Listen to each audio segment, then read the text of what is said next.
So the Voyager 1 and 2 spacecraft were actually created at the same time, simultaneously. They're considered twin spacecraft, and they were only launched just months after each other. So Voyager 1 was launched in the summer of 1977 in Cape Canaveral, Florida. And recently, and as in recently, I mean in the last decade, uh, it became the first spacecraft. They both became the first spacecraft to ever leave the solar system and travel into interstellar space. So the probes took 44 years to do so, and that's traveling at 17 kilometers per second. Um, so Voyager 1's original mission was to collect data from Jupiter's moons. It was launched to orbit Jupiter and then collect the orbit data from Jupiter's moons and their spin. Then, just a few months after Voyager 1's launch, Voyager 2 launched to study Saturn's rings. So it reached Saturn and studied the rings and how they'll evaporate or either get slingshotted back out into the universe. Um, so once Voyager 1 completed its mission, it orbited Jupiter to be slingshotted out uh, kind of towards us, towards the sun, out of the solar system. So, and by slingshot, I mean like it used Jupiter's gravity to accelerate itself uh, to increase its velocity so it could actually break Jupiter's gravitational pull, therefore extending its life in collecting data. Voyager 2, once it completed its Saturn's rings data collection, it was sent towards Neptune and Uranus, which is the only probe that has actually visited the two gaseous giants directly. Then on August 2012, Voyager 1 made its historic entry into interstellar space. And then following that, on November 5th in 2018, Voyager 2 also left the solar system. And now both probes are still sending data back through the Deep Space Network, or DSN, bouncing the data off other probes we have in the solar system. So today I want to talk about the private and governmental space programs and why we need to give NASA a bigger budget. So the limitations that I'll be talking about is I will only be talking about the United States, and I will only be discussing SpaceX and NASA, private and governmental funded programs. And I won't be giving any definite solutions on this problem. I'll only be giving like hypothetical things we could do. So some history and background to the beginnings of NASA and how their budget has been over the years. So as I stated, the Voyager missions pretty much kicked off deep space exploration, which was launched in 1977. The NASA program started in 1958 and got its first pay cut in 1967, 3.8 billion down from 4.3 billion. NASA's budget steadily went down to 1.4 billion in 1975. And then in 1976, the following year, NASA got its first pay rise since 1966 during the space race. So it bumped from 1.4 to 1.5. And then during 1988 and 1989, NASA took a huge cut, going from almost 2 billion down to 1 billion. So then in 1990 to 2011, we saw a rise in funding during H.W. Bush's administration. And then it began to dip when Obama came into office. And then in 2016, when Trump came into office, it has now been slowly rising back up. And I have a little graph right here because those numbers probably don't make too much sense. But if you can see this is during the space race, and then it dipped, and then here's Bush's administration, and then off the graph here is when it started to kind of rise back up during Trump's administration. So the objective of this presentation is just to show the possibilities and furtherment of humanity as a species, and more focus and funding needs to be put towards space exploration. So the 3 points I want to look at today is technologies that aren't just a concept anymore, but actually possible with the right funding and focus. and I'm going to add just some educational material for the audience. So my second point is going to be comparing NASA, a governmentally funded program, and SpaceX, a privately funded program, who the owner is Elon Musk. And then lastly, I want to look at suggestions as what could be done about these points, like what could be done about this, where the funding could come from hypothetically, but I'm not going to give any definite solutions. So that brings me to my first point.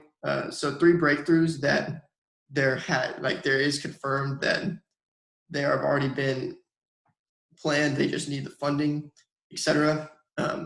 So the antimatter drive, the Schwarzschild Kugelblitz, and the Alcubierre warp drive. So this would all replace liquid propulsion being the thing that is in use today. The one factor with liquid propulsion is that it is very heavy. It's hard to carry a lot of supplies and cargo to the ISS or the International Space Station because of how heavy it is, and it also costs lots and lots of money. So let's just say hypothetically our current objective would be to reach the nearest star, being Alpha Centauri. Let's say we want to reach for other stars, and we want to do that with liquid propulsion. So if we want to do that with liquid propulsion, it would actually take a fuel tank the size of the observable universe to get to Alpha Centauri in a human lifetime. So obviously that is ridiculous, and we can't actually do that. There's no way that we would be able to do a feat such as that with using liquid propulsion as our propellant. So the first technology that could replace this is the antimatter drive.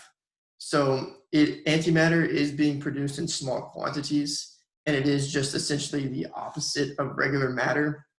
And it would bring a big return on investment because of how efficient it is. And not only could it be used for space exploration, but it could be used for all of our power needs, really. So basically what happens is you have an antimatter particle and you have a regular matter particle, and once they touch, they completely annihilate each other and release 100% efficient energy because no energy was lost in the system.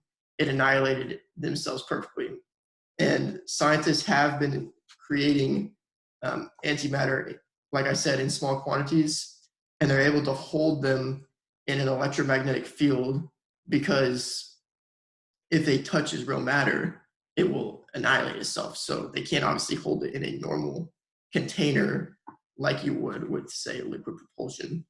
And so just an example of the efficiency of antimatter as a propellant, you would just need tens of milligrams of antimatter to fly a manned round trip to Mars in around 3 months there, 3 months back, whereas literal tons of liquid fuel would need to be used to do the same, to do the equivalent. So further more of the antimatter drive in the rocket equation, and I have the rocket equation written down right here, but I don't know if you can see it. So mass plays a huge role in this equation. Obviously, the more mass, the more fuel or more efficient fuel that you will need. And so therefore, like I said, you would be using tens of milligrams as opposed to a lot of liquid fuel. So you could either carry more cargo with you, or you could go a lot faster. Both of those options are very good, obviously. We would either want to get there faster, or we could carry more cargo to the International Space Station or to a base, say, that we hypothetically set up on Mars in the future. So the next thing that could replace the liquid propulsion is the Schwarzschild Kugelblitz, which probably, in my opinion, is the coolest option by far. It is the idea that if we concentrated enough energy into one singular point in space, probably laser technology or things as such, we could actually create a miniature black hole and use the Hawking radiation it puts off as energy to fuel our spacecraft. So we would create a black hole around the size of a small marble, and it would evaporate in around 3 to 5 years. Now, unlike pop culture wants to tell you, creating a black hole does not just destroy everything if it is the size of a marble. The size of the black hole matters. So it being the size of a small marble would actually be small enough for us to manipulate and control what happens to it and what it actually absorbs. So basically, we would throw matter at the black hole that we created and the Hawking radiation it puts off, named after the late Stephen Hawking because of his discovery of this.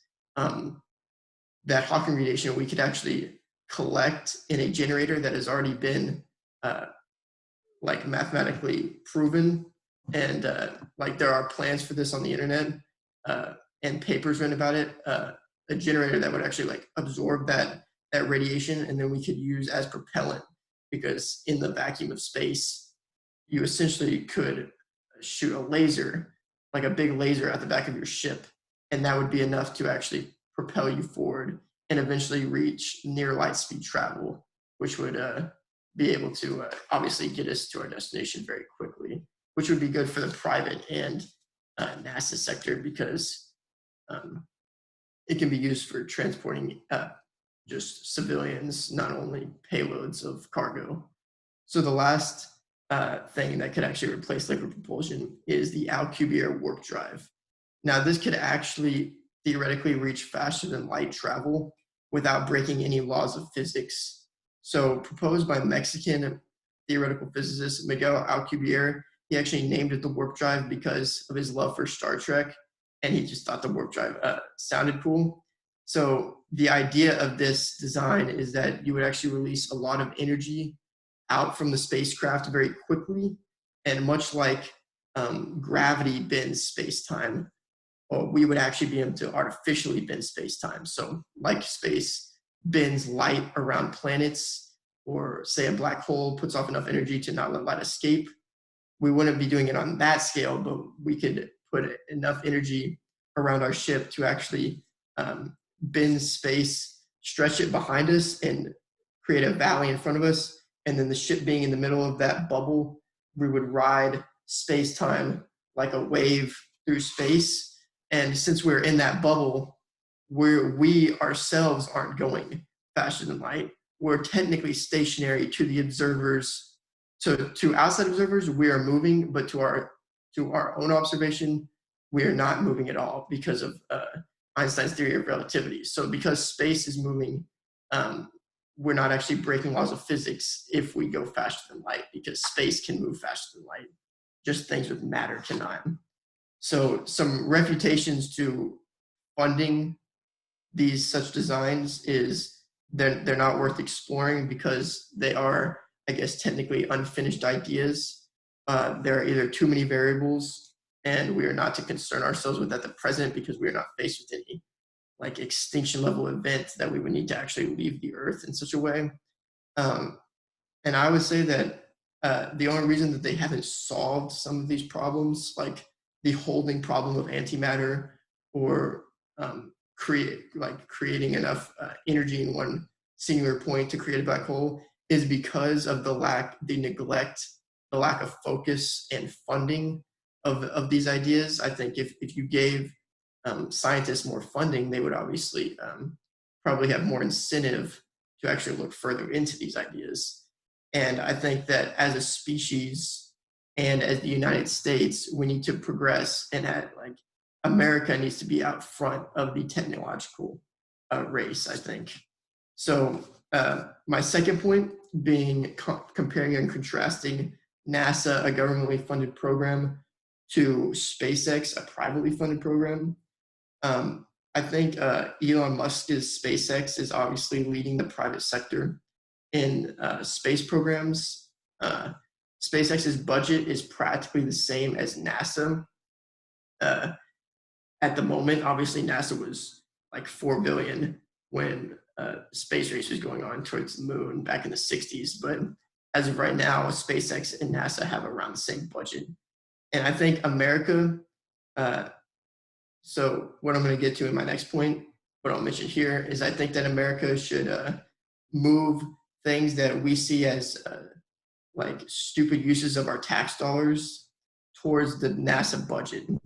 And back to this. Tuesday, February 4th, 2020, Trump gave a State of the Union address, and he talks about the Space Force and his wants to have the United States flag be the first on Mars. Now, I obviously think this is a very optimistic talk, and if this can be done, I think that it would be great, because obviously this is kind of like helping my point, I guess. I mean, Trump is talking about it as of right now, but that would be obviously NASA's side of things, and Trump has been increasing the funding for NASA as of recent, so it is looking good. But on the private sector, Elon Musk and SpaceX has actually been making some more what I would call technological advancements than NASA is, and Elon Musk has actually helped NASA out a few times. But anyway, SpaceX invented the Falcon 9 rockets, which I'm just going to talk about these real quick. Falcon 9 rockets are actually way better than any rockets that have been invented so far. So when NASA sends a rocket up to the International Space Station or just to space to deliver a satellite in orbit, etc., NASA actually, when the propellant rocket booster detaches from the payload, the booster and the empty propellant cartridges crash down back into the ocean, and NASA goes in, just basically scraps and takes what they need and scraps the rest, basically. So the Falcon 9 rocket is revolutionary in that it actually can deliver a payload to the International Space Station and then return to the launch coordinates and re-land itself to be refueled, which saves millions of dollars, obviously. And because Elon Musk and SpaceX has done this, they have NASA and other companies copying their design, obviously, because of how efficient this is. Now, a refutation to Trump and him being already doing something, and SpaceX doing what I would say probably a little better than him at the moment. I've seen people online say that Trump is doing something, and so Trump is doing something. So why are you saying it as more negatively than SpaceX? Or why does the private sector doing good or better really matter? Now, I personally don't dislike the private sector. I'm very pro-capitalism. I think that the private sector doing well is a good thing. I just think that NASA needs to be put more on the map. It being the first program to put man on the moon, I think it needs to obviously get more funding. I think if it had the same funding it did during the space race all the way up to now, who knows what could have been invented? NASA invented Velcro, memory foam, satellite TV. I think that they've done a lot of things that we take for granted nowadays. And if they had more funding, then I think that that would actually very much improve our standard of living and space exploration as a whole. So my third point, you're probably wondering what could be done about this, what could be defunded. I'm going to look at what can be defunded, but I'm not going to give any definite solutions. I think having a good budget plan when approaching this situation is key. And a side note to what I mentioned earlier, NASA wasn't able to scrape together enough funding for a new capsule they were designing to send. They needed to upgrade their manned capsule to send astronauts to the International Space Station because they were running out of room. They needed to send more astronauts at once, along with their supplies, their food, their cargo, etc. And Elon Musk actually donated the money that NASA needed so that they could actually build this new capsule. And so that just goes to show how not funded NASA is, and that Elon Musk, just being a good guy, I guess, decided to give NASA the money that they needed. And so back to things that I think should be defunded. Our tax dollars are actually given to Planned Parenthood at around $600 million per year. in government funding. And so I'm not very pro Planned Parenthood, I guess. I think that they're doing things that aren't that moral, like abortion, etc. And I think that the government funding such a program should not happen. I think that Planned Parenthood should just be a private company. Them getting around $600 million a year is kind of ridiculous in my opinion. And so how this affects the space side of things, it costs $20,000 per pound to send supplies or cargo to space. So because of, like I mentioned, the rocket equation, mass and weight plays a very big role in sending cargo to space. So if you take that $20,000 per pound number and you say you want to send a 150-pound person, that would cost around $3 million before you even add the supplies. So if we took away Planned Parenthood's funding, that would actually greatly, and that's $600 million a year. So you would actually greatly help NASA in giving them an extra $600 million a year. And that's completely defunding them. Now, if they, don't see that and they want to not completely defund Planned Parenthood, even giving them, 75, 80% of that 600 million would greatly help NASA. And so the next thing that I think could be defunded, that I think our tax dollars, or at least this much of our tax dollars, should not be given, is foreign aid with Saudi Arabia. Now, I don't think Saudi Arabia is that moral of a country, to be honest. Now, they put on a good front, but I don't think that they need to be given what the U.S. made a deal with them in 2017. So in 2017, the U.S. made a deal with Saudi Arabia, agreeing to give them $350 billion over 10 years. That is over 15 times the current NASA budget. So you can imagine just a fraction of that $350 billion could do for NASA. Now, granted, that's over 10 years. Say you only give them 1 year of that foreign aid money, you're actually giving them basically double their current budget in 1 year. Now, I'm sure the scientists over at NASA would love that, and they could probably do a lot with double their budget in 1 year.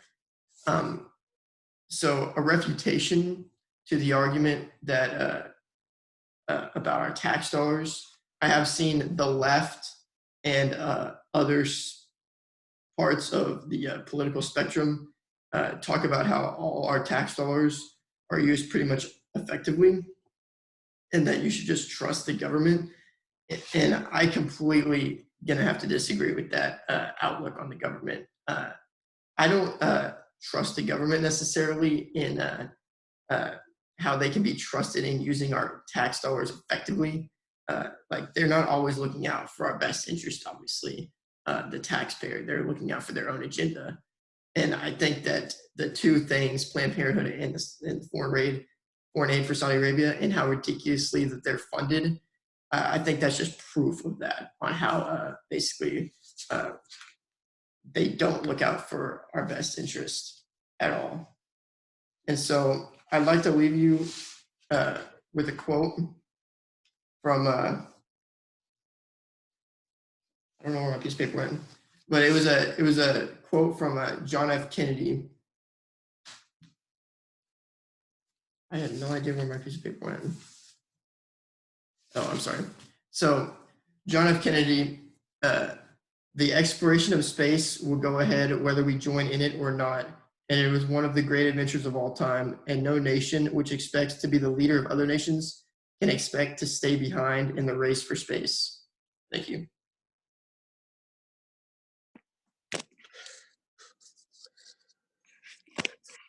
Dude, impressive. That was really, really interesting. Yeah, I think the thing that impressed me, one of the things that impressed me the most was how conversant you were, especially on all the technical stuff, and how easily you made it understandable. That was tough stuff. So yeah, I try to change some stuff to like make it more conversive, like you said. Yeah, I can tell you've done a lot of work on that. So very, very. We've heard some NASA things before, but never from this perspective, and somebody that and it didn't have the grasp of the technical aspects that you had. So that made it very interesting.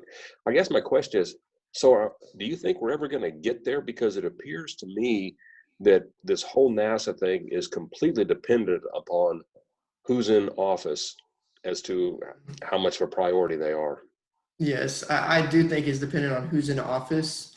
Uh, but in my personal opinion, I think it's honestly looking really good because of Trump's how gung ho he is about like going to space, like in like similarly to how John F. Kennedy was. Like he really wants to be the first on Mars, and like you can kind of see it when you watch the State of the Union address, like the last State of the Union. He really looked like he wanted to be the first one on Mars, which is I think pretty cool. And Elon Musk has been talking about it for a while, and he has just as much money or more than NASA, so he's perfectly capable of doing it himself. But I think it would be cooler if NASA and the United States flag was put on Mars by United States astronauts, but Elon Musk would probably put the American flag on Mars too. So, but yeah, in my opinion, I think that not like it is based on who's in office, but I think I'm pretty optimistic about it happening probably in our lifetime. Okay.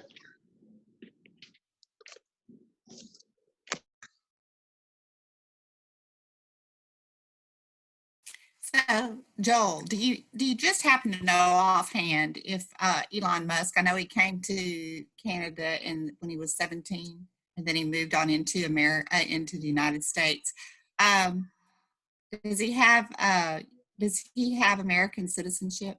Do you know? Yes, ma'am. I think he does. Okay. And I don't know if you saw in the news where he's probably coming to South Texas with Tesla and SpaceX because California kicked him out. But anyway,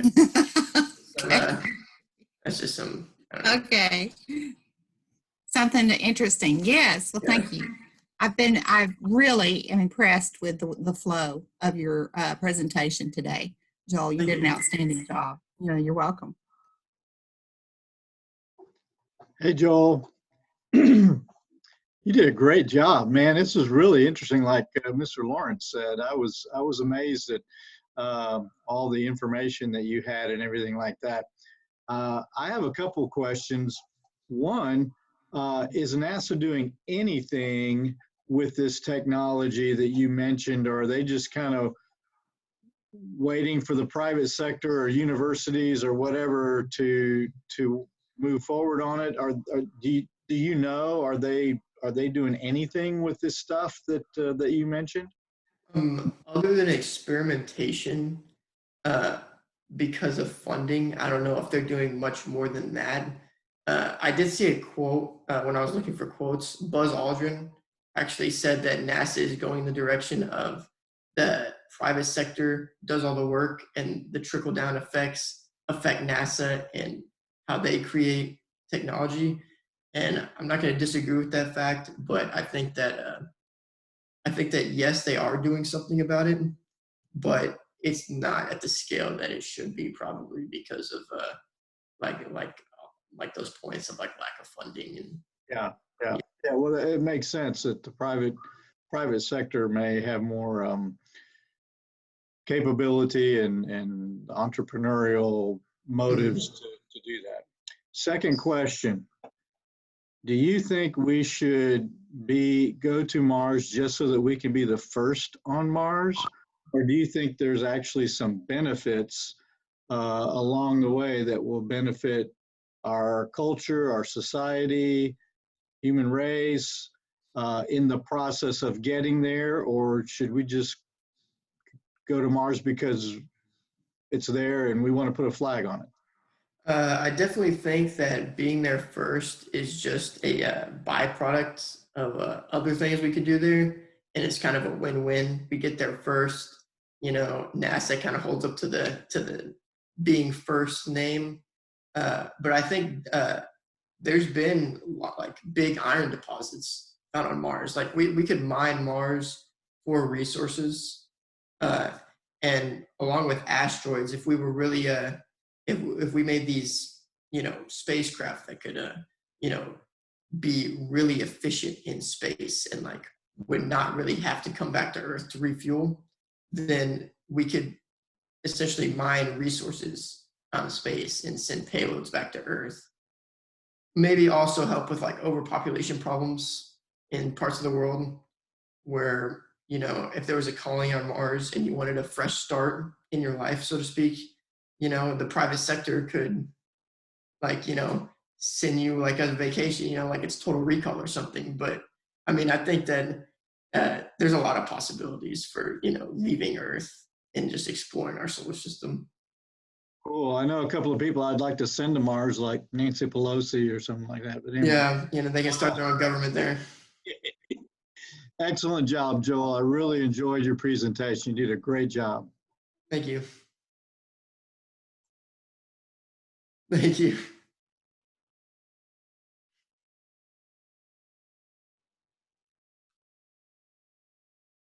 Oh, you're muted. You're muted, Mr. Lawrence.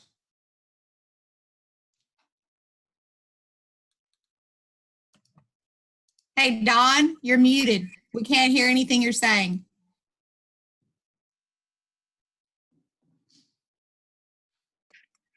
Well, that's probably a good thing. Yeah, No, there you go. I was trying to say, these guys don't know how hard you've worked in the last few weeks to kind of get this sorted out and get this put together. I've watched that, and I just want to say how much I appreciate you just manning up and doing this, because this was really, really a cool presentation. This is one of the coolest I've seen, one of the most interesting. Thank So you. you're to be highly commended, young man. Good Thank job. you. I kind of like look all this stuff up in my pastime anyway. In it. Well, it showed that it was definitely in your wheelhouse. So, well, if nobody has anything else, Joel, you can go get out of your monkey suit and go do whatever you want to do now. Thank you. Good job, bud. See you, Joel. Thank you.